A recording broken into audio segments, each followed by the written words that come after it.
I'll be buried in my grave before I become a slave, yeah. That is what I heard them say way back in the day. I'll be buried in my grave before I become a slave, yeah, yeah, yeah. But it seems like since that day, yeah, yeah, we have sorely changed.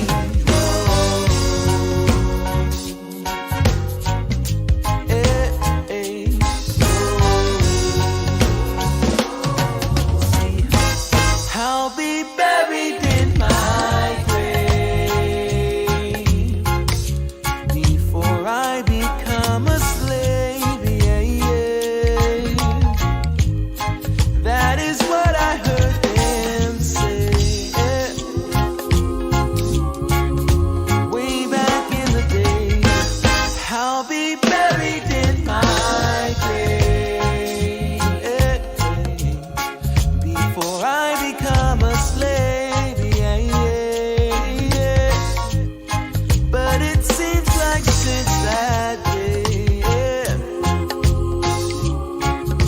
we have sorely changed. Whoa. Hey, hey. Whoa, oh, oh, oh, oh, oh, whoa, oh, oh, oh, oh, oh.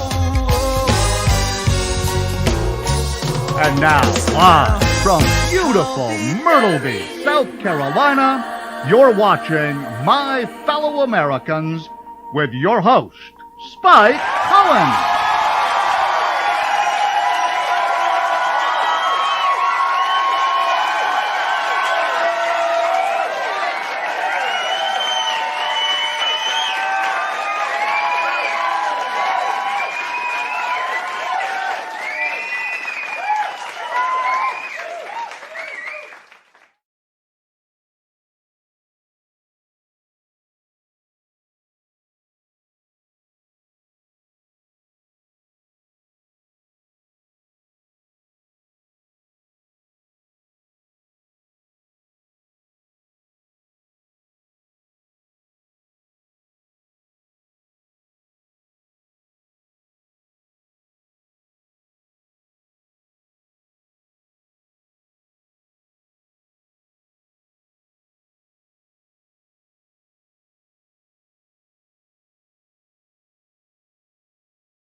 Hi, everyone.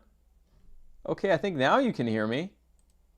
Yep, nope, now they can't. Yeah, they couldn't hear me before. Okay, well, anyway, thank you all for coming to the show.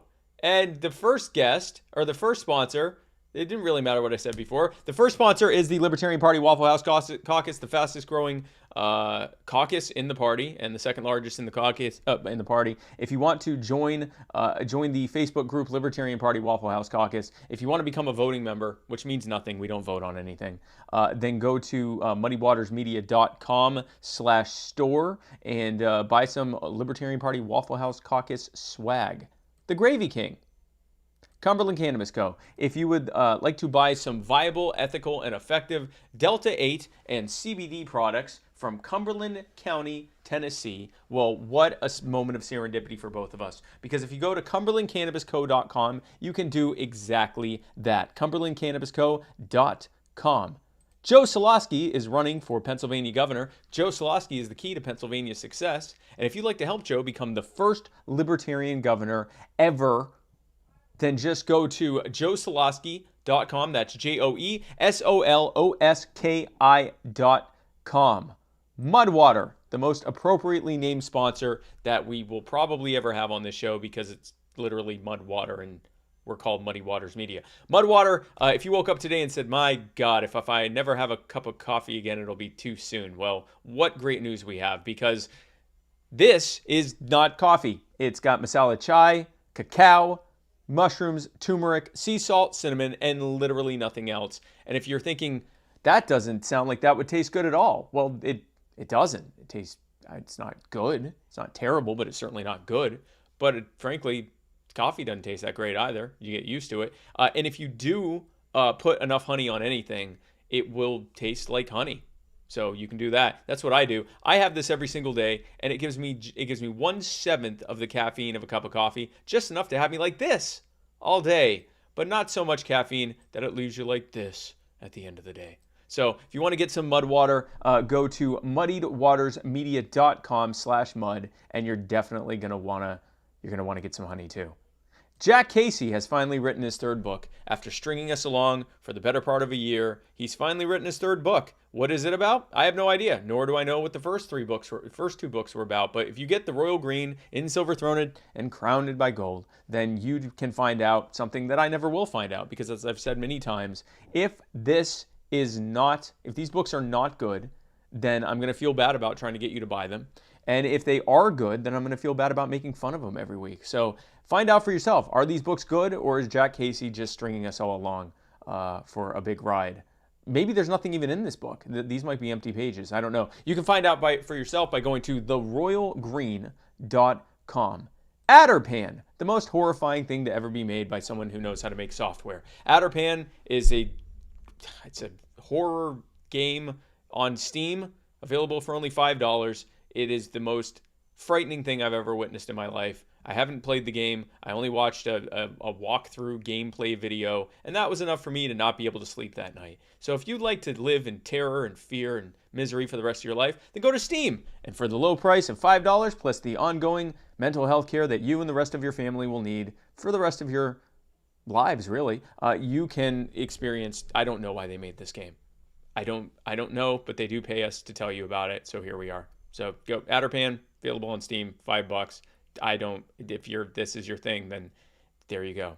Fierce Luxury by Ashley is not horrifying. It's actually totally different. It is a high-end bag and accessory, what's the word? Consignment shop. I completely lost the name of what that is. They carry the top-of-the-line products like Louis Vuitton, Coach, and Hermes. If you go to fierceluxurybyashley.com, you can check out the products that she has, or you can consign your own high-end bags and accessories. Don't bring her garbage, bring her nice stuff. And she will consign it for 30%, which is 20% less than all those other schmucks out there. So fierceluxurybyashley.com, or the exclusive Facebook group, Fierce Luxury by Ashley. And speaking of fierce and luxurious, Thomas Queter is running to be the next state senator for the 52nd District of New York. Thomas Queter says, I run better than Albany, which he finds funny because he's in a wheelchair. So he finds that funny. But Thomas Queter is one of the best people I know. a man of the highest character, a man who cares so much for the people in his life and the people in his district.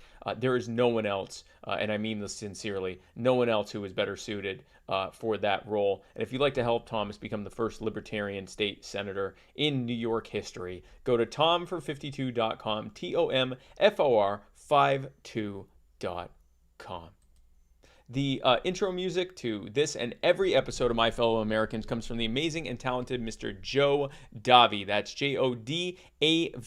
Check him out on Facebook. Go to his SoundCloud. Go to jodavimusic.bandcamp.com and buy his entire discography. He just had a new album that dropped. I think it's like $25 to buy everything he's ever made. Go buy it. You're going to love it. You're going to love everything he's done. He's fantastic. I'd like to thank Nestle Pure Life for this water. They're not a sponsor. Wouldn't that be cool if Nestle was a sponsor? This is the water I'm drinking tonight. Bulavanaka. I wish they were sponsors. It's good water. Shout out to Taylor and Turks and Mom and them as always. Folks, my guest tonight, we're getting some high pedigree guests tonight. Well, we've been getting high pedigree guests, but we're getting an especially high pedigree guest tonight.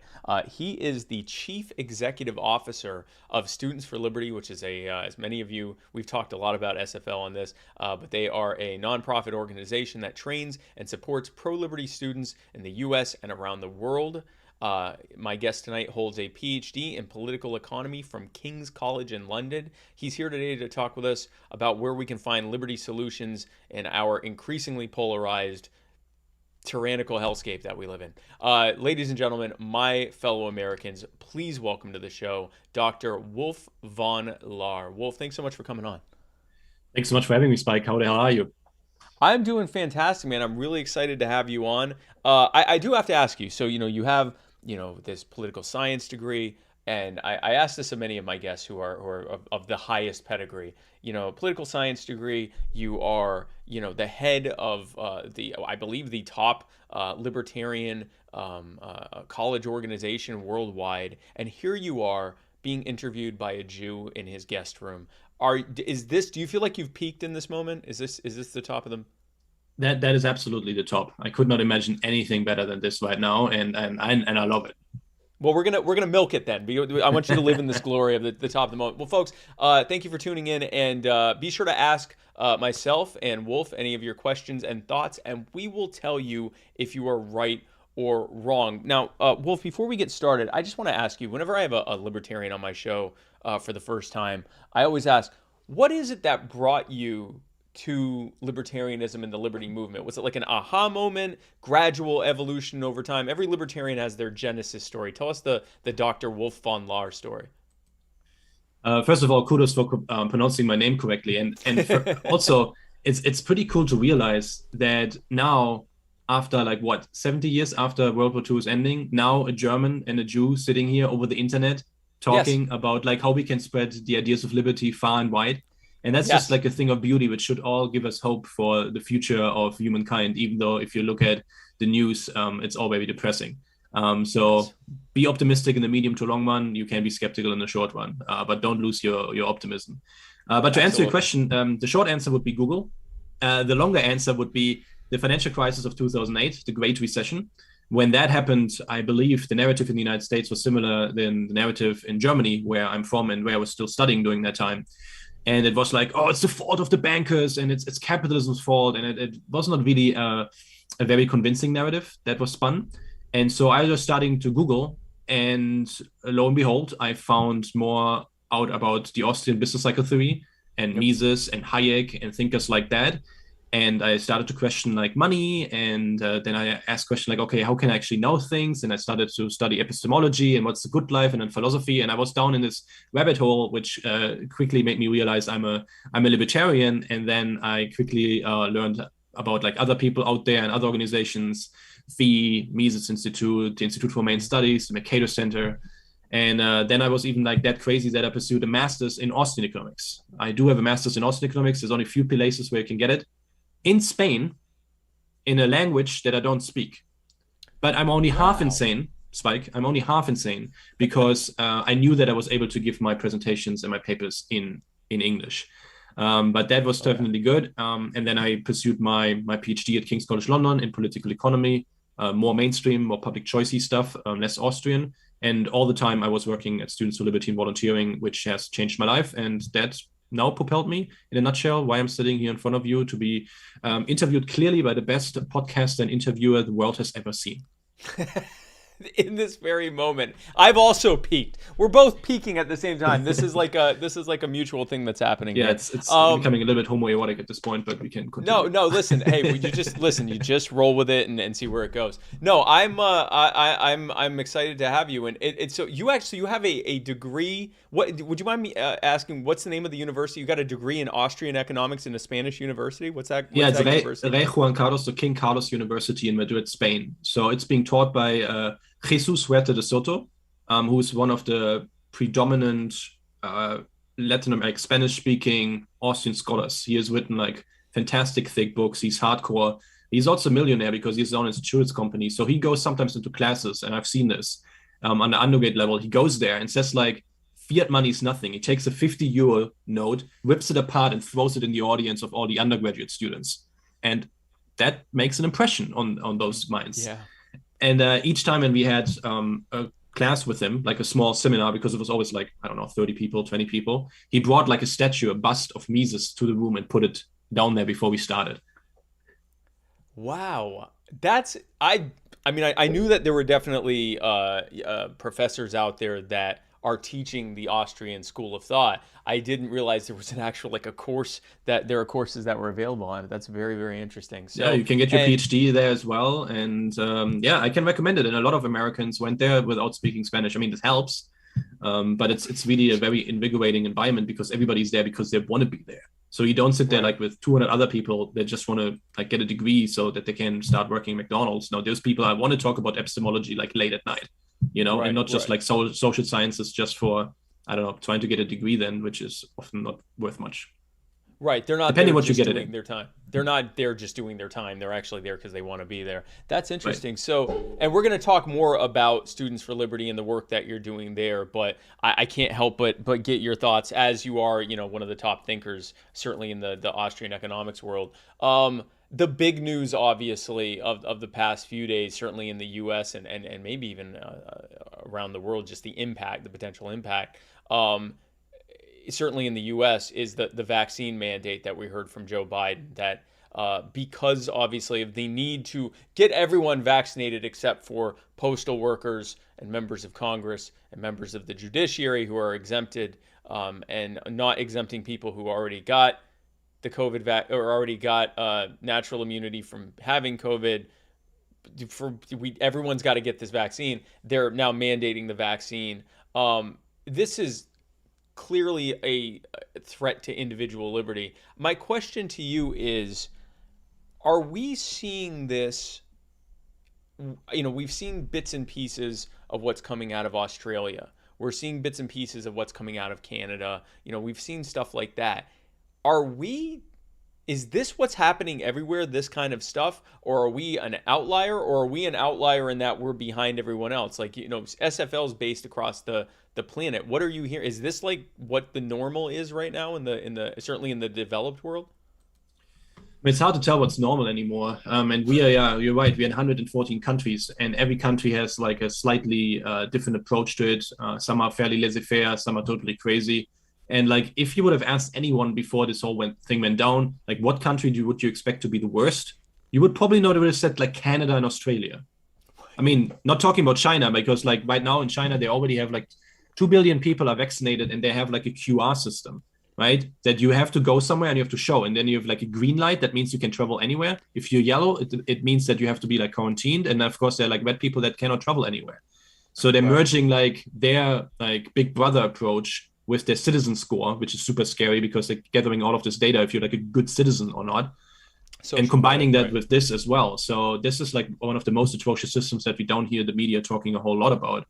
But it is definitely a step in the wrong direction. And I think Biden did something horribly wrong with this, because like what you can agree that like many people say like, okay, the vaccine is good. I'm vaccinated and I had COVID last week. So I got COVID despite being vaccinated, and I'm still like, my voice sounds a little bit rough because of that. And it's just plain stupid to ignore the people that already have like natural immunity, which we know, or at least early signs indicating that that is better immunity than just from the vaccines. And it's just outrageous that they're ignoring those things. I mean, Dr. Fauci was just asked about this like 1 or 2 weeks ago, and he said like, I haven't thought about that, or like I have not an answer to that, and that's just outrageous as like the chief scientist to focus on this. So I think you want to protect people, right? And it's an open question how you do that. And vaccine is probably like a good step in the right direction. At least I believe so. I know many people can disagree with that, and that's totally fine. And I would never use my vote or the government in order to enforce my preferences. But like he is just overstepping so much, and he's like disagreeing with himself. Like Joe Biden needs to listen to President-elect Biden, because President-elect Biden has said in December that this is not going to happen. His press secretary in July said, this is not what we're going to do. And then 2 months later, we are now in September, we're going to do this and force 100 million people out to do this, and we don't even know how we're going to do it. Because it's going to be like very difficult to enforce. It's a huge privacy issue. Like, is your doctor now, like, do they have to hand over your vaccination information? And then you give it like to like a massive database, and that thing is going to leak at the end of the day, because that's what government databases and most databases, centralized ones, do. They leak. And so that's also like a huge threat. And if your goal is to make people who are already very critical of government, which most people who are anti-vax are, because they feel they have been lied to, because there's been so much confusing data out there, and then you tell them like, hey, this is so good, we have to force you to do this, even though it's not going to protect you, because you will still get it, but it will be helpful to you, then people will be more and more skeptical. And if you push it down their throat, especially Americans who are freedom-loving people for the most part, it's the wrong way of going about it. So I think this is a step in the wrong direction.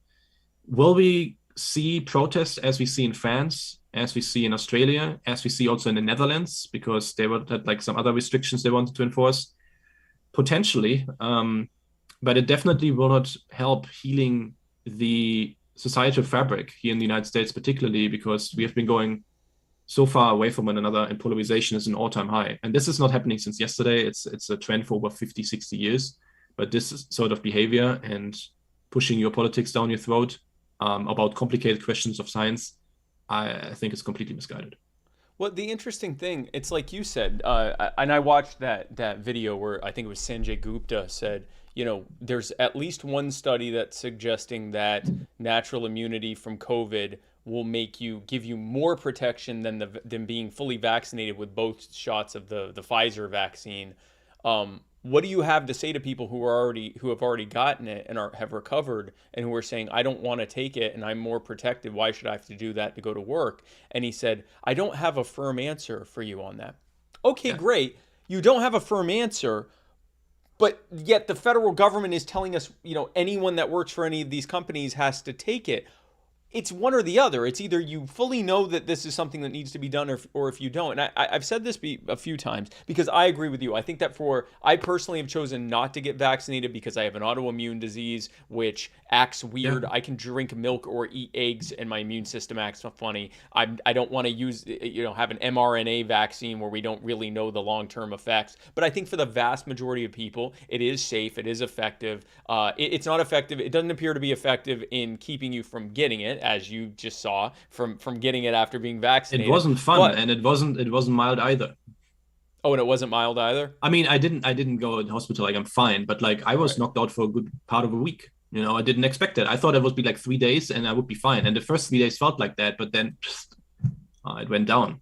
And interesting, like there's so many things that we don't know about it. Like my wife is also vaccinated, and she was hanging out with me the whole time. She got tested 4 times. She didn't get it.